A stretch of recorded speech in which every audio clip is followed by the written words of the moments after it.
Você tem dúvidas a respeito da sua salvação? Se a resposta é sim, fique nesse vídeo, porque o Senhor revelará a você sinais importantes que mostram se alguém de fato foi salvo e nasceu de novo. João Batista foi um dos primeiros personagens a surgirem no Novo Testamento. Ele foi levantado por Deus para preparar o caminho para iniciar-se o ministério de Jesus. João levava pelos desertos da Judéia uma mensagem dura, mas poderosa. E antes de continuarmos, eu te convido a se inscrever nesse canal. Você terá acesso a um conteúdo que te ajudará a crescer na fé e te aproximará ainda mais do Senhor. No tempo de Jesus, a vida religiosa de Israel girava em torno de duas seitas principais, os fariseus e os saduceus. Os fariseus eram aqueles que se envolviam ainda mais profundamente com a vida religiosa, os mandamentos, as cerimônias e o cumprimento das leis. O problema é que eles acreditavam que apenas seguindo as cerimônias, os rituais e cumprindo as leis, eles teriam a sua salvação garantida. Mas João Batista vem para confrontar esse raciocínio e propor uma devoção a Deus que transforma a vida do homem de dentro para fora. Vejamos o que diz o Evangelho de Jesus, segundo escreveu Mateus, no capítulo 3, a partir do versículo 7. A palavra do Senhor diz assim: Quando João viu que muitos fariseus e saduceus vinham para serem batizados por ele, disse: Ninhada de cobras venenosas, quem disse que vocês escaparão do terrível castigo que Deus vai mandar? Façam coisas que mostrem que vocês se arrependeram dos seus pecados. E não digam uns aos outros: Abraão é nosso antepassado, pois eu afirmo a vocês que até dessas pedras Deus pode fazer descendente de Abraão. O machado está pronto para cortar as árvores pela raiz. Toda árvore que não dá frutas boas será cortada e jogada no fogo. Eu os batizo com água para mostrar que vocês se arrependeram dos seus pecados. Mas aquele que virá depois de mim os batizará com o Espírito Santo e fogo. Ele é mais importante do que eu e não mereço a honra de carregar as suas sandálias. Com a pá que ele tem na mão, ele separará o trigo da palha, guardará o trigo em seu depósito, mas queimará a palha no fogo que jamais se apaga. Nessa história, o primeiro ponto de confronto de João Batista com aquelas pessoas era a respeito da certeza equivocada que eles tinham da salvação. Eles estavam vivendo em profundo engano. Ao mesmo tempo que praticavam tudo aquilo que era externo, em seu coração, o coração deles estava longe, muito longe do Senhor. Em outra ocasião, o próprio Senhor Jesus confrontou novamente essa ideia. E é interessante ler o que está escrito em Mateus, capítulo 3, versículo 23.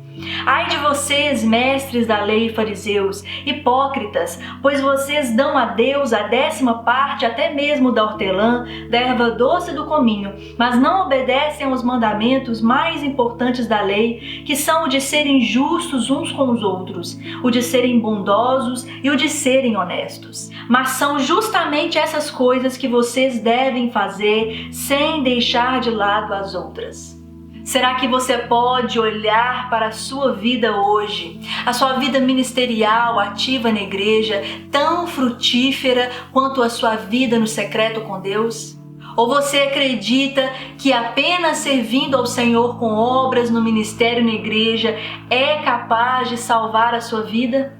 Antes de tudo, antes de cumprir os mandamentos do Senhor, antes de servi-lo na obra, antes de fazer parte de um ministério, é necessário que o seu relacionamento com Deus no secreto seja cultivado. O Senhor quer ser conhecido por você e quer conhecer o seu coração antes que Ele te apresente e te mostre as pessoas. Você pode até mesmo subir no púlpito, pregar e ganhar centenas de almas para Jesus.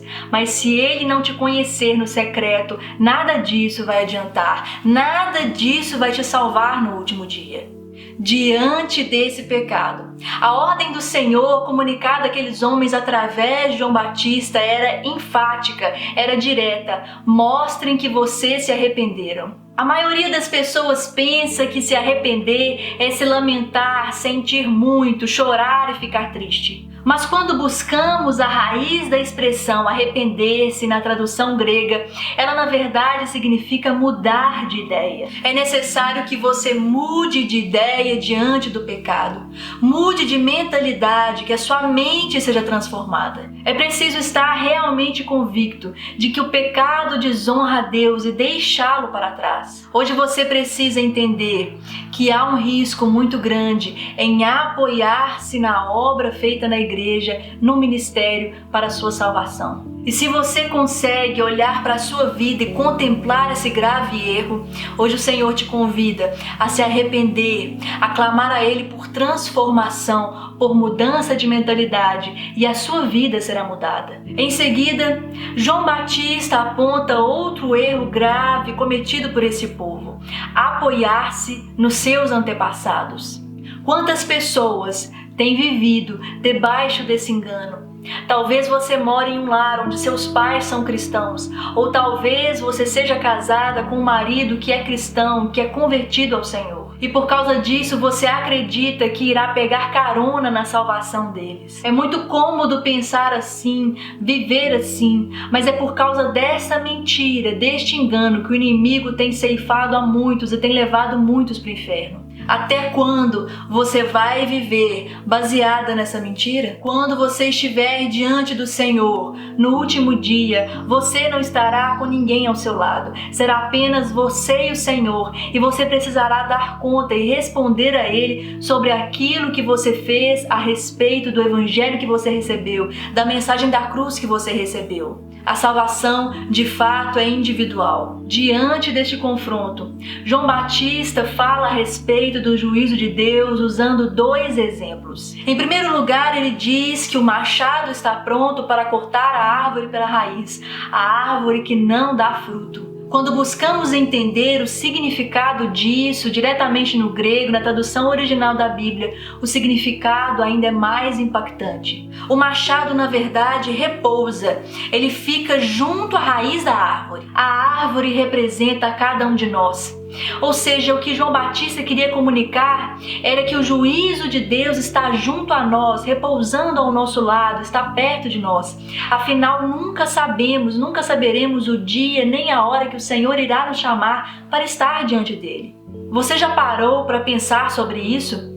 O juízo de Deus está mais perto de nós do que qualquer coisa, mas muitas vezes vivemos como se ele nem existisse. Se a salvação, a transformação e o novo nascimento através de Cristo Jesus não alcançar o meu e o seu coração, o machado já está pronto para cortar-nos pela raiz. O segundo exemplo usado por ele fala a respeito do trigo e da palha, duas figuras comuns naquele tempo. Com a pá que o Senhor tem na mão, ele separará o trigo da palha, guardará o trigo no celeiro e queimará a palha com fogo que jamais se apaga. O trigo representa aquele que de fato se arrependeu, e a palha representa aquele que permaneceu com o coração duro, mesmo diante da palavra do Senhor e do convite do Evangelho. É interessante perceber que até o momento que o agricultor separa a palha do trigo, eles estão ali crescendo juntos. Mais uma vez, entendemos através dessa analogia que existe uma linha tênue entre se sentir salvo e ser realmente salvo. O Senhor Jesus é como jardineiro que sabe identificar exatamente a árvore infrutífera. Ele é como um agricultor que sabe exatamente a maneira como separar a palha do trigo. Podemos viver a vida inteira diante das pessoas, levando uma aparência de santidade, mas chegará o dia em que Ele olhará para cada um de nós e revelará quem de fato somos. Nessa narrativa, nesse diálogo entre João e os fariseus, a palavra fogo é citada 3 vezes, e o fogo aqui representa o juízo de Deus. O fogo vem de fato para purificar, mas também vem para aniquilar, e essa foi a figura escolhida pelo Senhor para exemplificar o juízo de Deus. Mas ainda há hoje uma porção de graça preparada para a sua vida. O Senhor Jesus hoje te convida a olhar o seu próprio coração, examinar o seu próprio coração e buscar compreender onde estão as intenções verdadeiras. Se você tem vivido como fariseu, apoiando-se em aparências, apoiando-se em obras e em leis, ou verdadeiramente buscando ao Senhor e tendo um relacionamento com Ele no secreto, sendo de fato conhecida por Ele. Se você não tem vivido assim,